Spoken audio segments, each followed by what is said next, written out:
Guys, let's take a moment of silence. Hello, everyone. This is your one and only host, Faith Let's take a Smith, moment of aka silence, the please. Scorpion Poet, and known by many as Faith Heals. I've been writing, performing at open mic nights, private parties, and events since the age of 11. Originally from St. Louis, Missouri, they call it the Show Me State. I write to uplift, inspire, and motivate you to keep going. Remember, there is light at the end of the tunnel. On this channel, we discuss the good, bad, ugly, and some of the most devastating moments too. What it took to get back on track mentally, emotionally, physically, spiritually, and financially. Let's talk about the challenges you faced and how long it took you to heal, if you've healed at all. Let's talk about coping mechanisms for your mental health.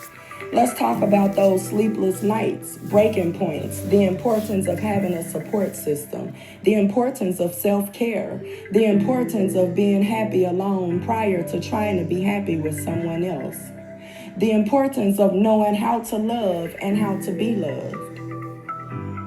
Follow us on Spotify, YouTube, and Facebook. Interested in being a guest? Like, share, and follow this podcast on all social media platforms. Ask a friend to do the same, and then send an email to borninstlouis@gmail.com. That's borninstlouis@gmail.com. Again, that's borninstlouis@gmail.com. borninstlouis@gmail.com. In the subject line, just put podcast guest. We look forward to hearing from you. All right, guys, on Reflections of Life, keep in mind we talk about the good, bad, ugly, and some of the most devastating moments as well. Unfortunately, this is one of those devastating moments. This is a story about a grieving mother that is fighting for justice after the loss of her 6-year-old daughter, Ariana Baldwin. On May 26, 2024, Ariana left home for a sleepover at a friend's house and never came back. Ariana's mother was told that her daughter had drowned. This does not add up. Ariana had a chest contusion, bruises on her face, blunt force abdominal trauma, and a dent on her forehead. Ariana only had 1 ounce of water that was extracted from her body. None of this was listed on the autopsy report as if it never existed. Her clothing was never collected or tested for evidence as this is standard protocol. There was a security camera at the home where she passed, but this was never reviewed. Gaston County law officials simply took the words of the homeowners that the cameras were inoperable on this day. No one took the time to dig deeper. No one. The 911 call captured the caller stating that they had no idea how long Ariana had been left unattended. When the paramedics arrived, the first responders were treating another young girl who was around the same age as Ariana while they simply left Ariana to die. When EMS arrived, they immediately jumped in and began life-saving precautions once they saw that Ariana was not receiving the care that she needed. 2 weeks passed by before Gaston County detectives even interviewed the homeowner. This is after Ariana's mother went to the police station begging that they go and investigate. Ariana's mother's 14th Amendment rights were violated by the Gaston County Police Department. Unanswered calls, emails, and denied court orders. This mother has a right to obtain information about her daughter's case, especially when there are potential charges for foul play. Why won't Gaston County Police Department give this mother pictures of her daughter? Why can't this mother view the evidence that was collected? Why is she not allowed to read the final police report? What is Gaston County trying to hide here? Ariana's mother has a reason to believe that Gaston County District Attorney is engaging in selective prosecution. The case was closed without full review. Medical records, autopsy report, and EMS report were not reviewed until July 17th of 2025, over a year after Ariana's death. Gaston County's district attorney failed to notify Ariana's mother that the case had been closed. Ariana's mother and her family have been hosting many press conferences in hopes of justice. Ariana's mother currently has an open petition that needs 1,000 signatures to reopen the case. I'm asking that each of you open up your heart and sign to help make this happen. It is evident that this baby suffered before leaving this earth. The link to sign the petition is below. Up next, see the news clip about this story, and then hear what Ariana's mother has to say herself. Stay tuned. The little girl who drowned last year is saying about her death. The Gaston County family recently learned their daughter's case is closed despite what they believe is clear evidence this was more than a tragic drowning. A year of waiting, a year of wondering, a year's worth of questions. She just had so much that she wanted to do. She was in ballet, gymnastics, tap dancing. Yes, Jesus loves me. Loved to sing. She loved to sing. Memorial Day weekend last year, Ariana Baldwin went to a friend's birthday party in Dallas, North Carolina.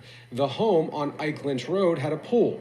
That morning, Baldwin and another child drowned. I prayed that I could not consider anything other than it just happened to my granddaughter that was an accident. Wow. But as we find the more investigation, it's questionable. Baldwin's family believe there's too many discrepancies in the 6-year-old's death. Ariana was found with a dent in her forehead, blunt force abdomen injuries, bruising on her face, and scrapes on her elbows and eyebrows.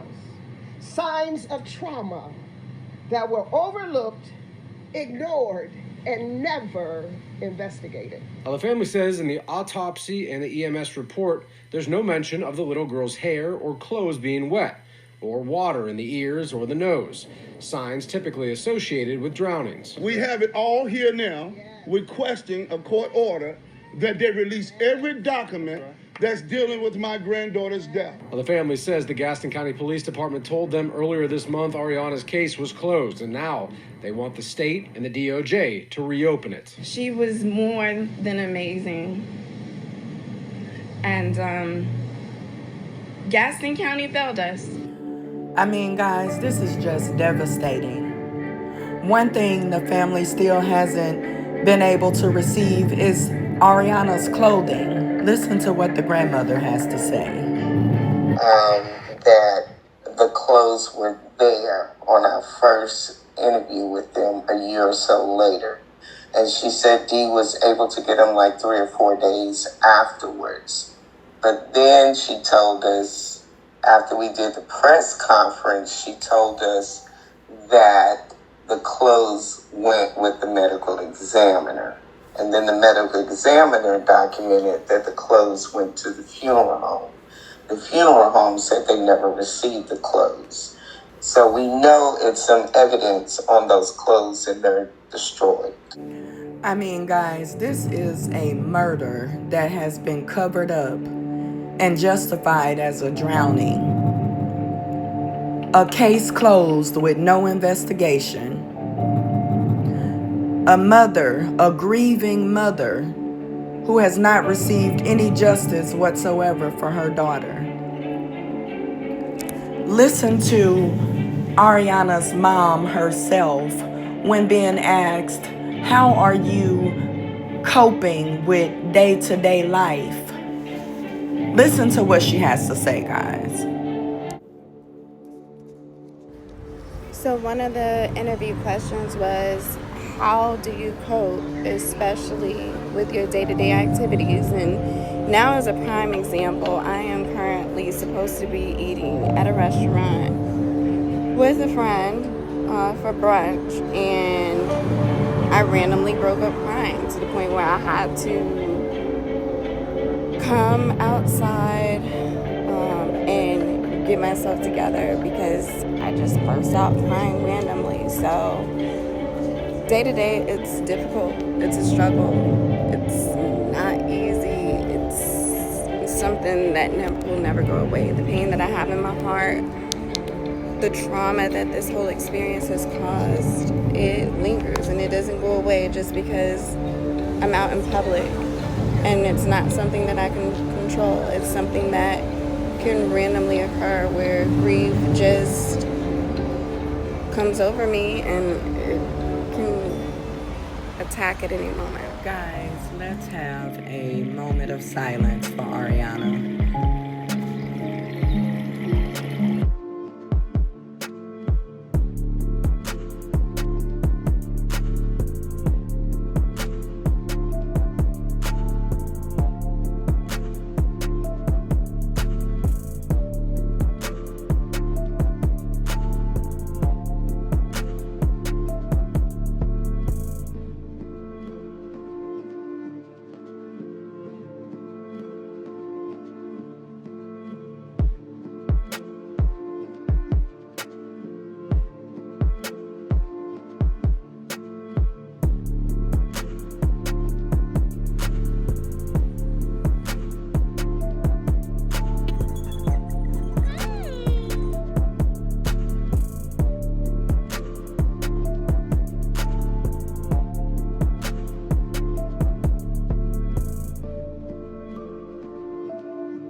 Thank you guys so much for tuning in.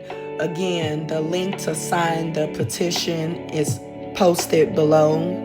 I ask that each and every one of you open up your heart and sign the petition to help bring justice and closure to this mother.